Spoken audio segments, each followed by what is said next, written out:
I'm Rainey Laviolette. And I'm Andrew Doty. Welcome to PC Voyage. This week's PC Voyage will feature Bob Clemens with PC Voyage News, Tim Hamlet with questions and answers, Jim Dilks with bits and PCs, and Chip, our computerized assistant. Hello, Chip. Hi, Andy. Hi, Rainey. It's good to see you again. My disk drives were acting up earlier in the week, but I'm back on track today. Pardon the pun. Let me know if I can be of service. Chip, I've been told you do impressions? Yes, I am famous for my human-like impressions. Would you like to hear a few? Sure, who do you do? I do George Bush, Arnold Schwarzenegger, and Andy Doty. Well, let's hear them. Here is George Bush. Read my chips. No new faxes. Not going to do it. Not going to do it. Here is Arnold. Hasta la vista, baby. All the knock. Wow. Here is Andy Doty. My computer is faster than yours. My computer is faster than yours. Well, I think Chip has you nailed. What do you think of those? You know, Chip, you could be replaced with a handheld calculator. One of our objectives with PC Voyage is to show how individuals use computers in their daily work.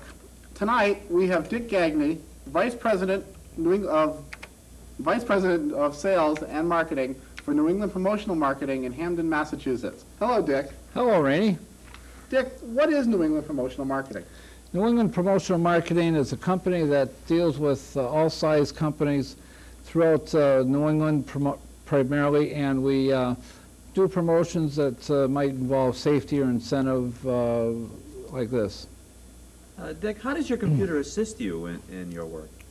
Mostly I use the program for keeping track of my customers and what I need to know about them. I do my personal check account on it, but that's about it. The kids play games sometimes. Well, what software packages do you use to accomplish this task? Mostly the Maximizer, the business contact program that we'll be demoing tonight, and the personal checking account program. How did you go about selecting Maximizer as your program to use? Well, I knew I needed something to keep track of my customers other than the traditional salesman's appointment book, which can be very laborious. So I became aware of a program called Customer Contact Manager, and by a quirk of coincidence, one of the computer magazines was reviewing one at that time. I read up on it, and to my good luck, several other magazines were reviewing other contact managers, and I got to read the write-ups on all of them, and I ended up picking Maximizer. Do you find that magazines are a good source of reviews for these types of programs? Absolutely. Very excellent. Well, how about a demonstration of Maximizer? Sure.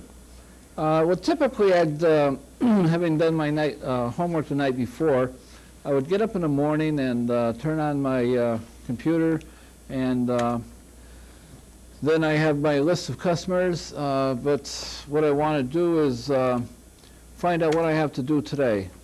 So I bring up my appointments for today, and I see my first appointment is with a Baker and Campbell company.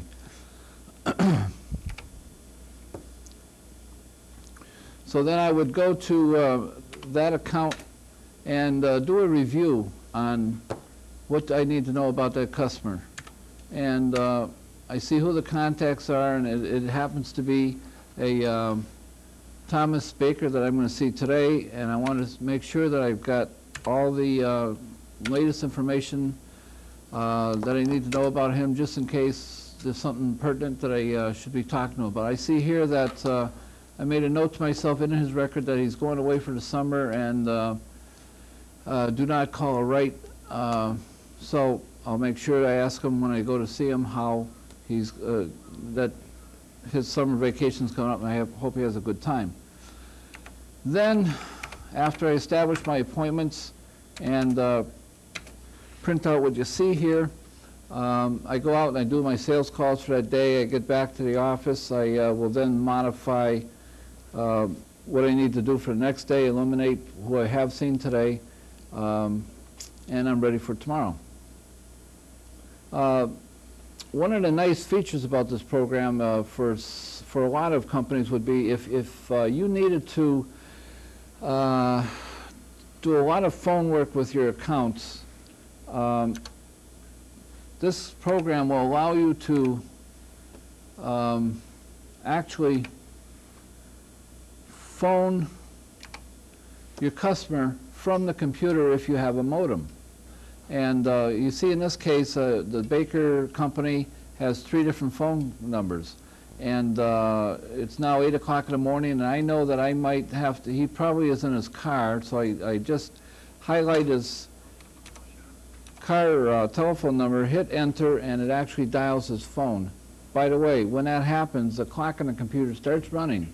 And when I hang up from Mr. Baker, the computer stops the clock, makes a note in his record, and also indicates how long I talked to him. Now, the importance of that is a lot of businesses actually talk to their customers on the phone and charge by the minute. Some lawyers, other types of companies that give advice over the phone charge by the minute, and for them that particular feature in this program would be perfect. Dick, you seem to be quite fluent with this software. Was it difficult to learn? Because I was highly motivated to learn it, and I am very interested in computers in general, the answer to the question is no, it wasn't hard for me to learn. But for someone who doesn't have those particular interests, this particular program might be hard to learn. Do you consider yourself an expert with this software? With this particular package, yes. I'm very well versed on it. It does require a couple of improvements, which I'll talk to you about later. How much time did you have to spend on it to become an expert with the software?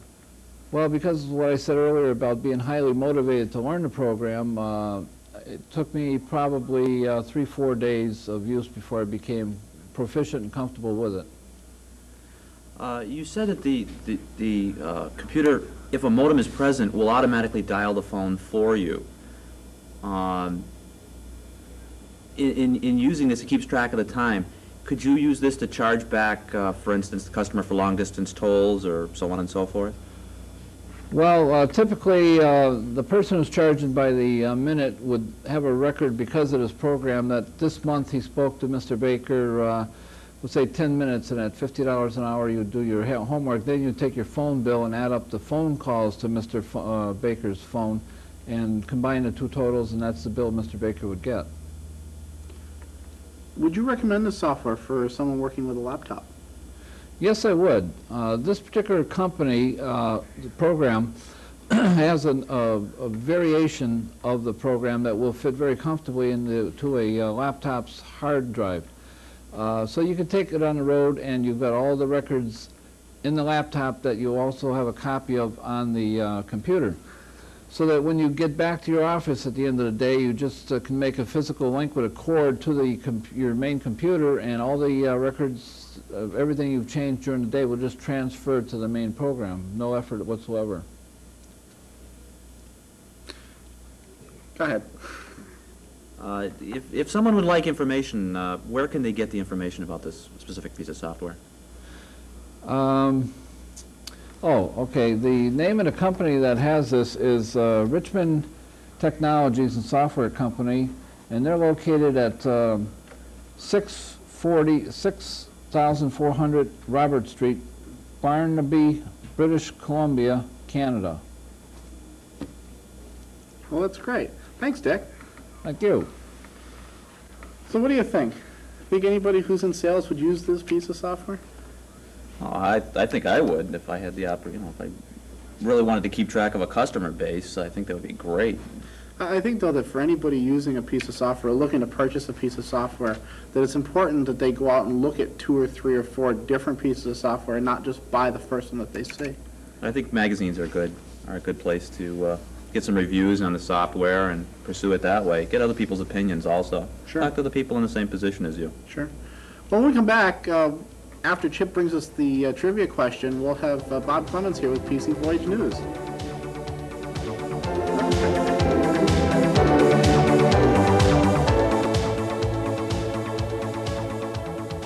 Here are are this week's computer trivia questions. Number 1, how large is the standard bus keyboard buffer?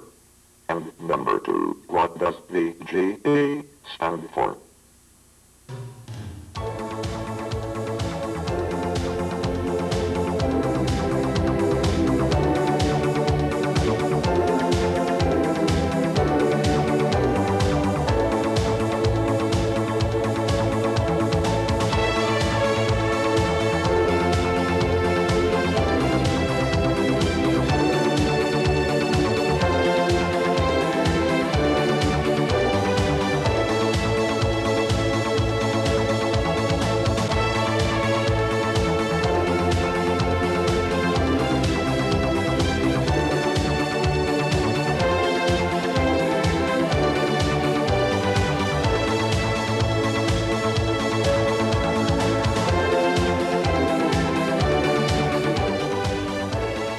Hello, welcome back. Well, I'll tell you, Chip seems to come up with difficult questions. Every time we turn around, there's something new, and something more difficult. The questions this week dealing with VGA. I mean, you got EGA, CGA. What does CGA stand for? Color graphics array. But an interesting It's question. It's adaptive, by the way. I just didn't want to tell you. Oops. And while he's correcting himself here, we have Bob Clemens with PC Voyage News. Bob. Hi, Andy, Rainey, all you PC Voyage fans out there. Federal judge has thrown out most of Apple Computer's $5.5 billion lawsuit against Microsoft and Hewlett-Packard. The case centered on the use of graphical symbols in Microsoft's Windows and HP's New Wave interfaces. Judge Vaughn Walker ruled that most of Apple's symbols aren't protected by copyright law. The average trucker may soon regard his rigged satellite-linked computer as his most valued traveling companion. IBM and trucking giant J.B. Hunt are teaming up to test a computer communication system. Drivers will use the system to send and receive messages, including arrivals and departures, convey shipping status conditions, check calls, capture signatures on electronic forms, and many other tasks. Sad news for those old-timers who grew up building Heathkits. The company has closed its 46 business centers, putting 350 people, 70% of its workforce, out of work. The downsize operation will act more as a distribution arm for Zenith Data Systems than as an independent chain. And PC owners who like to tinker with their system's hardware will enjoy the new catalog that's now available from Jameco Electronics. The free catalog, which includes Guide to Computer Upgrading, can be obtained by calling 1-800-637-8471. I'm going to repeat that, 1-800-637-8471. And Tandy has outlined plans for Incredible Universe, a new chain of computer and consumer electronics superstores. The stores will offer a mall-like atmosphere which shoppers can sample and interact with various types of technology. Tandy plans to open its first Incredible Universe outlets in Portland, Oregon and Arlington, Texas. Egghead Software is planning a 24-city Windows seminar tour, which will showcase leading products that run under Microsoft's new Windows 3.1. It will feature representatives from over 20 leading software publishers. The tour is scheduled to begin April 21st and is slated to hit most major U.S. cities. Admission is free.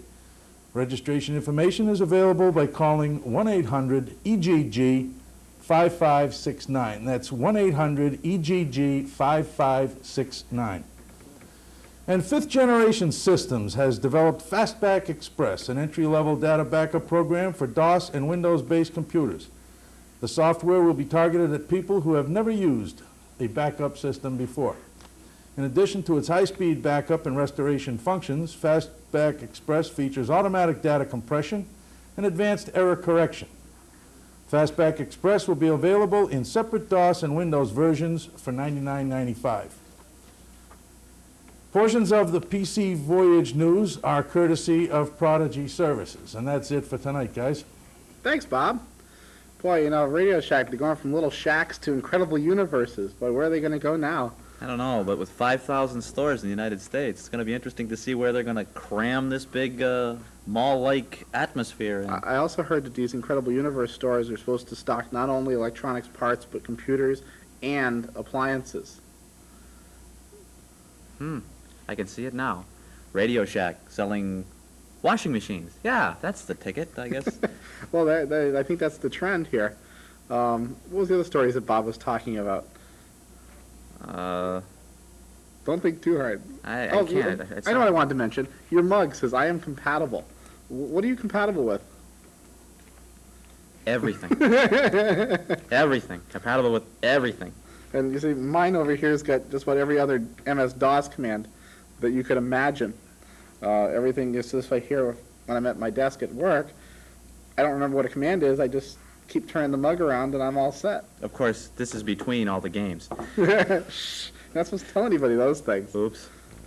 After Chip brings us our trivia answer, we're going to have Tim Hamlet on hand with questions and answers.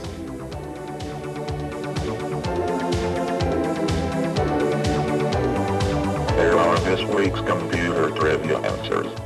Number 1. The standard plus keyboard buffer is 15 bytes. And number 2. VGA stands for Video Graphics Array.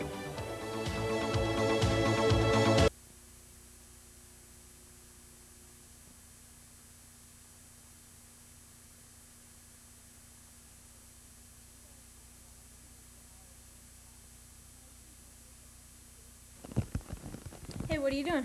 I'm playing this game I got. I've been playing it for hours non-stop. You know, you shouldn't put your face so close to the computer because it could hurt your eyes. What?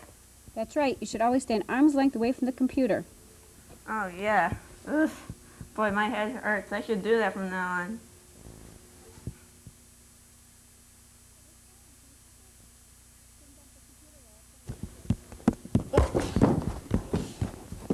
Hey, what's going on? Can't he stop working? You shouldn't bump the computer while it's on. You can damage the hard drive. Uh-oh. Sorry, Christina. Sorry, Candy. I should have watched where I was going. Just tripped over my own 2 feet. Well, you know, now that Chip gave us the answer for what VGA stands for, why don't you take a stab at what EGA stands for? Enhanced graphics adapter. So that's because we had to do this twice, and I already gave you what the answer was. That's not why you know. Darn that. I hate when he... And now, Tim Hamlet's on hand with question and answers. Tim? Thanks, Andy and Rainey. Have you ever been involved in a conversation with someone and heard them say, geez, my machine has 40 megabytes of memory? What they're really probably talking about is the size of their hard drive and not the RAM memory. Well, what is RAM, you say? Well, RAM is an acronym for the Random Access Memory.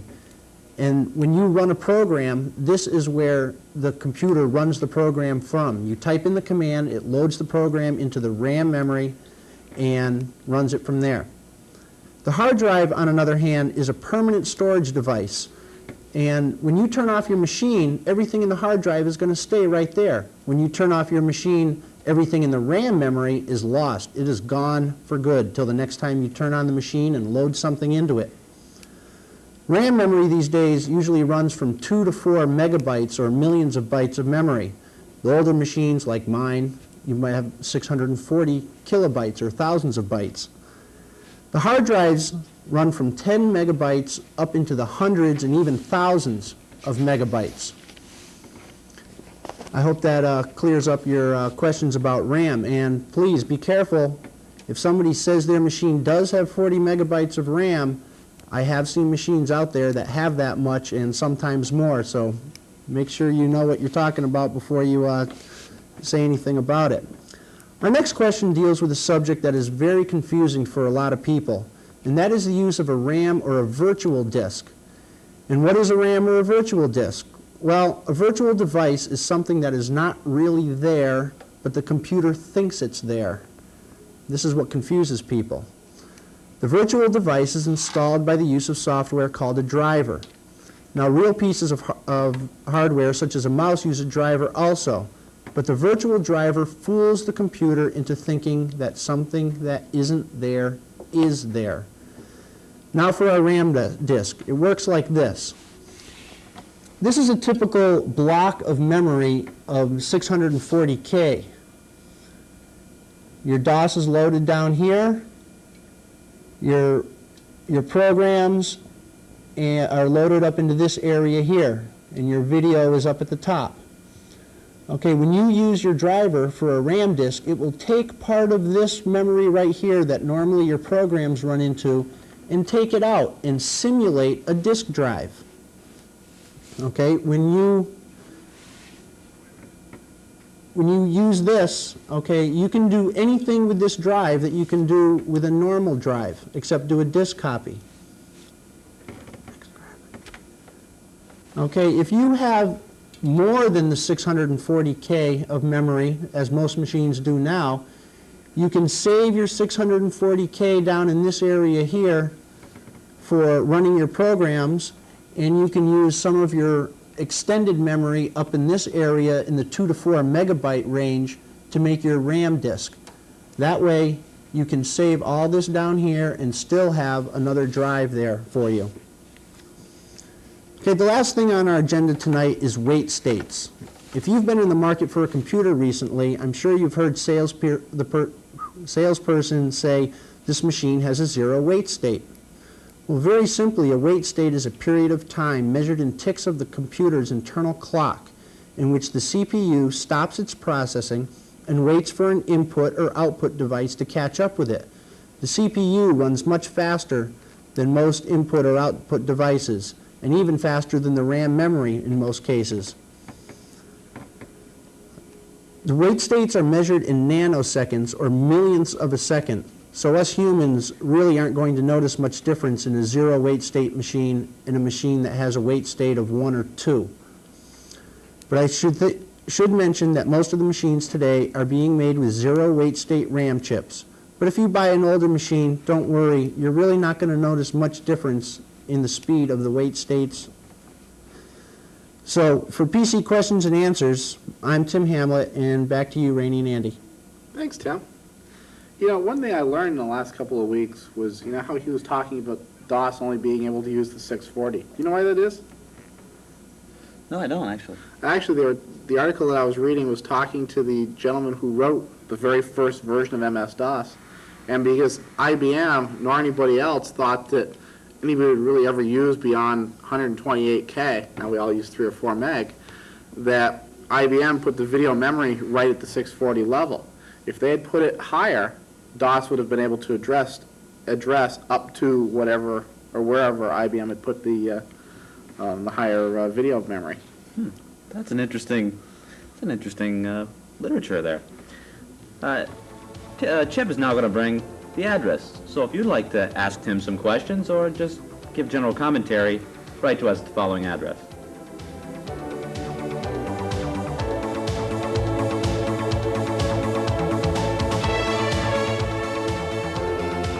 If you have any questions for Tim, or if you have any comments about the show, please write to us. Our address is PC Voyage, P.O. Box 6295, Holyoke, Massachusetts, 01041. Welcome back again. I'll tell you, it's been a regular melee on poor Andy over here tonight. As it has been every week. Oh, I don't know if I'm going to be up for this. Well, on that note, again, I think we're going to go to Jim Dilks with Bits and PCs. Jim? Hello, Andy. Hello, Rainey. This evening I'm going to be discussing the mode command. People go out sometimes and they'll buy themselves a printer that operates in what's called a serial port. There's a command called the mode command that allows you to redirect the parallel port to the serial port. Right now, what we're doing is we're typing in the command, and what's happening here is it says mode, and this character up here represents the printer port. This one over here represents your parallel port. We'll enter the command, and it comes back and it says that the printer command port has been redirected into the serial port. Now, after you've done that, what you might want to do is check your manual and see if you're see what your baud rate and your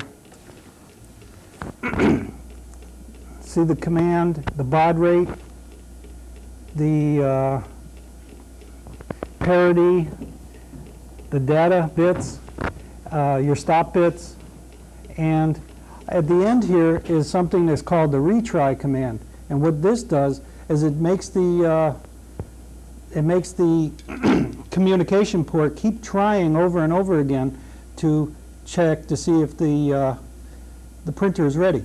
Now we'll hit the return, and now it is set our parallel or serial port up at 1200 baud rate, no parity, 8 bytes, 1 stop bit, and the retry command to keep the machine going. Now, this next line I'm about to type in will be a repeat of the last line, only what I've done is I've shortened it so that now this is the shorter way to do it, so that you don't have to put in all the extra commands that we have in here. And it redirects it again. Now, when we're done, you may want to, later on, this machine does not have a printer attached to it, so we don't want to leave it in this mode. So I'll type in the command here, and we'll do a redirect back, and this B at the end, what I've done here, is going to tell the machine to continuously retry the printer. Okay, it stopped and it says, okay, the LPT1 port is not redirected anymore, and it's going to have an infinite retry on the parallel port timeout. Okay. The next line that I'm typing in here is going to check the status. And now that we've reset it, we want to make sure that everything that's going to happen, okay, it comes back and it says that the port is not redirected. We're going to have the continuous retry. And it also is checking on what are called code pages, operation not supported by this device. What this means is if you're running in a foreign language, sometimes you have characters like in Russian or something like that that are not generated like your English characters. So the paging device would add those characters in. Gee, thanks, Jim. And for those Russian people using the computers, das vidanya. Ooh, you learned a foreign language, huh? Glasnost and everything, huh? Lasagna and any other foreign words you want to throw out, huh? You know, whatever works, whatever works. On that note, tune in next week for PC Voyage. I'm Andrew Doty. I'm Rainey Laviolette.